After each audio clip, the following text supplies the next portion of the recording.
Kabanata 2. Pero ang tamis ng pagkakaibigan nila ay nakatakda ng magwakas. "Oh, bakit mukha kang lasing?" Gulat na tanong ni Charlotte nang mabuksan niya si Ephraim ng gabing iyon. "Hindi ako lasing, ano ka ba?" Inis na wika na nito nang humakbang ng papasok. "Hindi lasing? Hayan at nangangalingaw-saw ang hininga mo sa alkohol." Sinundan niya ito nang maupo sa sofa. "Wala ito, napainom lang ako sa bayan bago ako nakauwi. Nagkita kasi kami ni Ulysses sa kabisera." Pagkuway, sinapo nito ng mga palad ang muka. "Nasaan ang mama at papa mo?" "Nasa Manila pa sila. Mamayang madaling araw pa siguro sila makakauwi dahil hindi pa sila bumabiyahe pabalik dito." "Pwede bang makitulog sa kwarto mo?" Tiyak na makakagalitan ako ni Papa kapag naamoy na nakainom ako. "Naku, iyan na nga bang sinasabi ko eh. Alam mo naman na bawal ka pang uminom hanggang wala kang 25. Bakit ka kasi umiinom? Tama na ang sermon. Hilong-hilo na nga ako eh. Patulog naman oh." "Ano ka ba? Welcome kang makapasok dito sa amin hanggang sa kwarto ko. Pero hindi para makitulog. Ano ka rin ba? Sandali lang naman ano. Saka hindi naman siguro isusumbong ng yayaminding mo. Isa pa, hilong-hilo na talaga ako.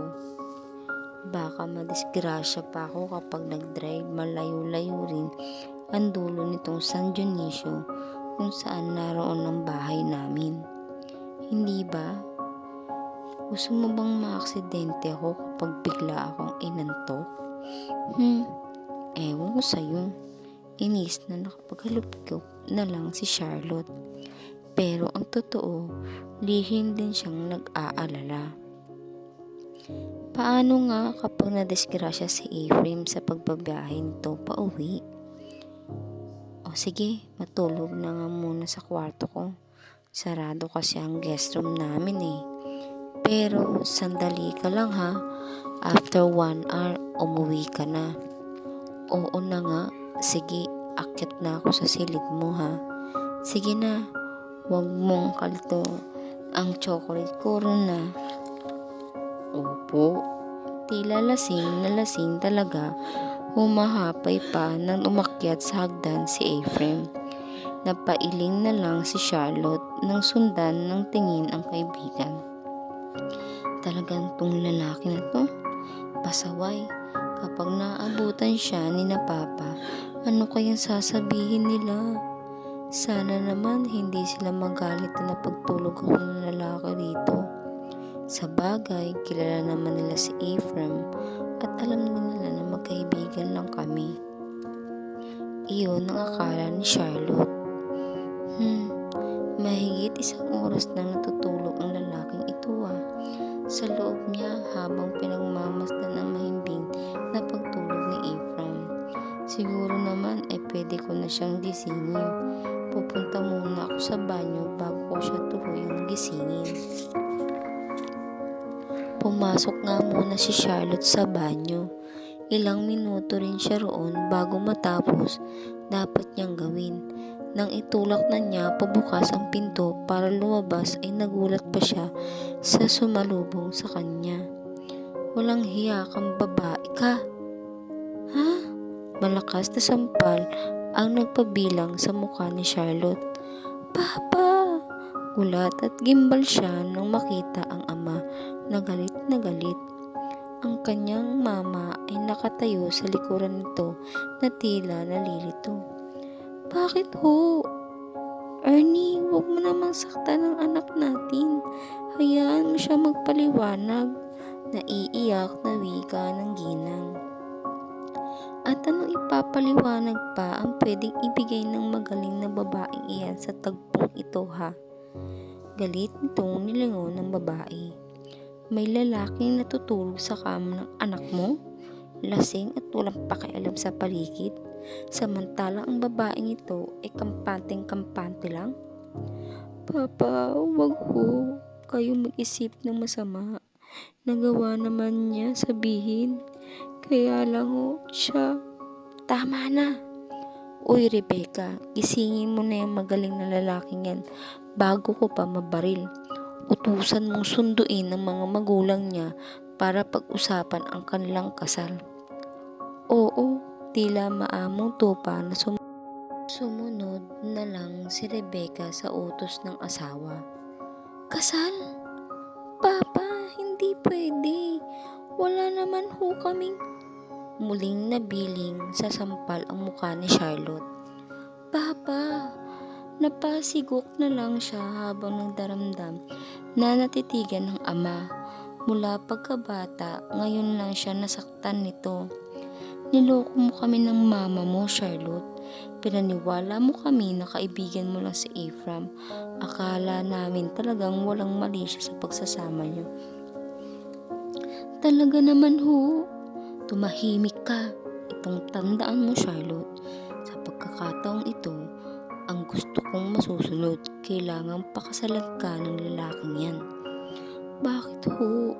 Pupungas-pungas namang nagbangon si Ephraim na nagising na dahil sa pagyugyug ni Rebecca at dahil na rin sa ingay sa paligid. Bakit? At nagtanong ka pa. Patapos mong makitulog sa kwarto ng anak ko pagkatapos niyong gumawa ng milagro, may gana ka pang magtanong? Pulyaw ni Ernie rito. Ho, wala naman hong tumahim ka. Ang mabuti pa, ngayon din ay tatawagan ko ang mga magulang mo. Hindi ka pwedeng makalabas ng bahay na ito habang hindi pa malinaw ang lahat. Pero, Papa, wag naman, iyak ni Charlotte. Tumahimik kayo. Ang anumang pagtugol ng kaibigan ay walang nangyayari. Agad niyang natawagan ni Ernie ang kanyang mag-asawang Carlo at Aliyah. Kami namang mag-asawa ay hindi konsentidor na magulang, paring Ernie. Alam mo naman yan, hindi ba? Malumanay na wika ni Carlo habang hawak-hawak nito ang kamay ng asawa. Ang totoo, natitense si Aliyah dahil naramdaman nito na hindi kagandahan ang sitwasyong na suungan ng mga anak na binata. Alam ko yan, paring Carlos. Kaya ngang matuklasan ko na may milagro palang ginawa ang mga ito, ay agad kitang tinawagan. Gayon din ay pinilit kong wag saktan ng anak mo kahit pa kumukulo ang dugo ko sa galit. Nantindihan kita, paring Ernie. Ganun naman talaga ang magulang. At biglang magulang ako na ang nagbibigay sa iyo ng kasiguraduhan na hindi tatakbuhan ng anak ko ang pananagutan niya kay Charlotte. Anyway, magkaibigan naman ang pamilya natin. Magkasabay na lumaki ang mga bata. Sige, itakda na natin ang petsa ng kasal. Hindi, wag ho. Hindi mapipigil ang bigkas ni Charlotte na katabi ng iba sa pandadalawang hangso pa. Manahimik ka, Charlotte. Huwag kang makialam sa pag-uusap namin. Nagbabanta ang tinig at titig ni Ernie. Kinagat na lang niya ang pang-ibabang labi at bahagyang napayuko upang iwasan ang pangyayaring titig ng ama. Pero sa isip niya ay inihiling niya na sana naman ay magprotesta rin si Ephraim sa nagaganap na kalokohang iyon. Alam naman nila, kapwa, na walang namamagitang milagro sa kanilang dalawa. Pero, ewan ni Charlotte kung ligtas na takot ang mga magulang o sa papa niya ito mas takot. Nananatili lang nakayuko si Ephraim at gaputok man ay wala itong sinabi. Hanggang natapos ang usapang iyon na itakda ang araw ng kasal, ang mga iba pang detalye sa pag-aayos na iyon. I have to be honest with you, Ephraim, wika ni Charlotte rito habang magkatabi silang nakatayo sa veranda. Hindi ko gusto ang ideya ng parents natin na ipakasal tayong dalawa. Pareho nating alam na walang nangyari sa atin, hindi ba? I know, pero anong gusto mong gawin ko? Tutulan ang pasya ng magulang ko o kaya naman ay makipag-away ako sa papa mo? Hindi sa ganun. Pero pwede naman akong tulungan ng pampaliwanag sa papa ko. Hindi ba? Hindi yang ganyan na nananahimik ka at nagpapatiunod sa nagaganap. Hindi ako sumagot dahil ayokong sumahol ang galit ng papa mo. Okay, tama naman siya. Kahit na sinong magulang ay hindi papayag na hindi maitayo ang karangalan ng anak nila kapag nangyari sa kanila ang ganitong sitwasyon. Ephraim, ano ka ba? Alam mo naman na. Pero sa nangyayaring gulo, may mga nakakaalam na rin na nahuli ako ng papa mo na natuturo sa silid mo. Sa palagay mo ba, hindi magiging usap-usapan dito sa atin ang nangyayari? Habang buhay nilang iisipin na argabyado kita kapag hindi ako pumayag na pakasalan ka. Anong pakikialam ko sa sasabihin ng mga tao? Isa pa, hindi lang iyon. Ang pinakamabigat na dahilan ay hindi kita gusto bilang asawa. Hindi ako kabilang sa mga babaeng iyon na naghahabol sa iyo. Alam mo naman na hanggang kaibigan lang ang kaya kong maramdam sa iyo. Ayoko magkaasawa ng lalaking malikot ang puso sa larangan ng pag-ibig. You're nothing but a face, pero hindi ka ideal na maging partner habang buhay.